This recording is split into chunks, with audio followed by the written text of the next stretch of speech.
100 টাকা দিয়ে কচু কিনে কচু সপ্তাহেই পালন করে ফেললাম। তো প্রথমে রান্না করলাম কচু শাক। কচুটা ভালোভাবে সিদ্ধ করে পানিটা একদমই ফেলে দিইনি। কচু আমি রান্না করেছি চিংড়ি মাছ দিয়ে, অনেকে ইলিশ মাছ দিয়েও ভালো লাগে, কিন্তু অনেক বেশি কাটা কাটা লাগে, আমার বেশি পছন্দ চিংড়ি মাছ দিয়ে। তো কচু শাক ভাতের থেকে আমার চাপড়ি দিয়ে বেশি ভালো লাগে, সেজন্য চাপড়িটাও এখন বানিয়ে ফেলবো। চাপড়িটা ছড়িয়ে দিলাম এবং ঢেকে দেব। এখন ঢাকনা তোলার পরে যে জলীয় ভাবটা শুকিয়ে যাওয়ার পর কিছুক্ষণ পরে এটা তুলতে হবে, তাহলে মুচমুচে একটা ভাব থাকবে। চাপড়ি মুচমুচে না হলে ভালো লাগে না। কচু শাক দিয়ে চাপড়ি দিয়ে কে কে পছন্দ করেন? আমার তো অনেক পছন্দের একটি খাবার, আমাদের বাঙালি খাবারের মধ্যে একটি কচু শাক দিয়ে চাপড়ি।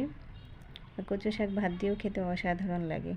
তো আমার পরের আয়োজন হচ্ছে কচু শাকের পরের যে মুখের কচুটা, সেটা আমরা ছোট গোল গোল করে কেটে সেদ্ধ করে ভাজি, লবণ মরিচ মাখিয়ে ভেজে তারপরে হচ্ছে এই যে রসুন মরিচ বাটা হলো সেটা দিয়ে রান্না করব। এটা খেতেও কিন্তু অসাধারণ, যারা ঝাল পছন্দ করে তাদের পছন্দের একটি খাবার। তো যারা ঝাল না পছন্দ করেন তাদের জন্য পেঁয়াজ দিয়ে ভুনা করলেও হবে। তো এখন রান্না করব কচুর মাঝখানের অংশটা, সেটা চিংড়ি মাছ দিয়ে মশলা কষিয়ে নিয়েছি আমি। চিংড়ি মাছ দেওয়া হয়ে গেছে, এখন কচুটা আমি সিদ্ধ করে দিয়েছি। সিদ্ধ করে দিলে কচুটা যেন ভালোভাবে সিদ্ধ হয়, কচকচ যেন না করে। তো ভালো করে সিদ্ধ হলে, রান্না করার পরে সিদ্ধ হলে খাবারটা কিন্তু বেশ ভালো লাগে, কচু দিয়ে চিংড়ি মাছ। তো ভালোভাবে কষিয়ে নিলাম। মাঝখানে যে কষানোর পরে যে পানিটা দেব সেটা হচ্ছে ফোটানো পানি। তো ফোটানো পানিটা দিলে রান্নাটা আর কি যে কোনো রান্নার ক্ষেত্রে ভালো হয় আর কি। তো আমার হয়ে গেল কচু চিংড়ি।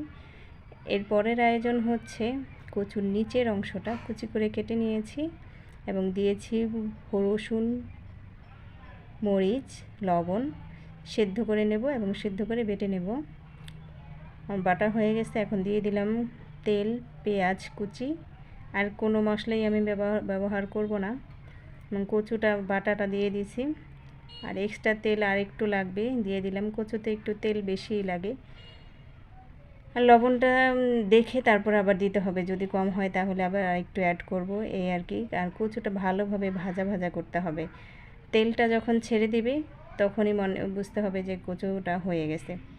তো আমার কচুটা হয়ে গেছে, কালারটা কিন্তু অনেক লোভনীয় আর খেতেও কিন্তু অসাধারণ। এক কচুতেই 4 আইটেম।